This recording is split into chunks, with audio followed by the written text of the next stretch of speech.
जी याच्यामध्ये आपल्याकडे हुडकेश्वर पोलीस ठाणे नागपूर शहर यामध्ये गुन्हा दाखल झालेला आहे फसवणुकीच्या, ज्यामध्ये लॉरेन्स शिंदे आणि त्यांचे साथीदार यांनी काही मुलांना त्यांना सरकारी नोकरी लावून देतो असे आमिष दाखवून त्यांच्याकडून पैसे घेतले आणि त्यांचा इंटरव्ह्यू घेतला, मेडिकल केला, पण त्यांना नोकरी लावून दिली नाही।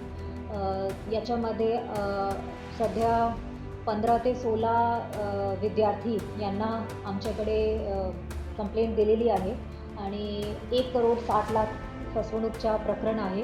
पण अजून ते वाढतील, कारण की याच्यामध्ये 50 ते 60 अजून विद्यार्थी ते होऊ शकते, उमेदवार होऊ शकते ज्यांच्यासोबत फसवणूक झालेली आहे। याच्यामध्ये हाच कारणावरून मुंबई चेंबूरमध्ये पण गुन्हा दाखल झालेला आहे आणि मंत्रालयामध्ये एंट्री होणार आणि जे काही लोक आहे जे मंत्रालयामध्ये कोई अधिकारी नाही किंवा कर्मचारी नाही आणि त्यांनी पण त्यांची एंट्री मंत्रालयामध्ये करून घेतली आणि त्याने त्यांचा इंटरव्ह्यू घेतला, तो एक खूप आश्चर्याची बाब आहे।